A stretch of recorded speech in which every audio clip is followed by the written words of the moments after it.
सिराज का सरताज चला वीरभद्र की राह। ये बात इसीलिए नहीं कह रहे कि बड़े मास लीडर के रूप में मुख्यमंत्री जयराम ठाकुर की पहचान हिमाचल प्रदेश में है या फिर बड़ी उपलब्धि प्रदेश में उनके नाम की है, लेकिन भविष्य की राजनीति को लेकर उन्होंने जिस तरह से सिराजियों पर विश्वास जताया है, ये मसला महत्वपूर्ण है। मुख्यमंत्री इन दिनों सराज के दौरे पर है और चर्चा उपचुनाव की है। मुख्यमंत्री सराज के दौरे पर है और औपचारिक रूप से मतलब जैसे घर का माहौल होता है उसी तरीके से मुख्यमंत्री जनता से मिल रहे हैं। हालांकि सराज में भी जयराम के इस कार्यकाल में बहुत से मसले चर्चित रहे। ठेकेदार लॉबी अचानक सब पर भारी हो गई, अवैध जंगल भी कटे, सड़कों को लेकर भ्रष्टाचार की चर्चा भी हुई, अनुचित लाभ भी लोगों को दिए गए और इन सब के बीच जयराम आज भी सराज में है।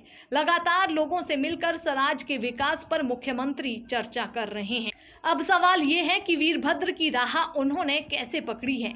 मुख्यमंत्री सराज की जनता के बीच हैं, छोटे छोटे कार्यक्रम रखे गए हैं। इन कार्यक्रमों के माध्यम से एक संदेश देने का प्रयास यहाँ पर हो रहा है, जो कि जयराम सरकार का सही कदम भी है और अपने लोगों को विश्वास में लेकर चलने की बात भी इसे कह सकते हैं। वीरभद्र सिंह भी प्रदेश के चुनाव में जब निकलते थे तो वे अपने नामांकन के बाद सिर्फ वोट डालने ही जाते थे। जयराम ठाकुर भी उसी माहौल को बनाने का एक प्रयास सराज में करते नजर आ रहे हैं। कांग्रेस के जो मौजूदा हालात प्रदेश में हैं, उसमें ना तो चेतराम और ना ही जगदीश रेड्डी कोई टक्कर जयराम के लिए यहाँ पर है। विजयपाल भी और मोहिंदर सिंह भी कोई टक्कर जयराम के लिए नहीं है। हालांकि चियोट विधानसभा जब थी तो कांग्रेस का कुछ सिक्का जरूर चलता था, लेकिन अब पूरी तरह से गुटों में बंट चुकी पार्टी के लिए निकट भविष्य में कोई संभावना सराज में नजर नहीं आ रही, जिसका कारण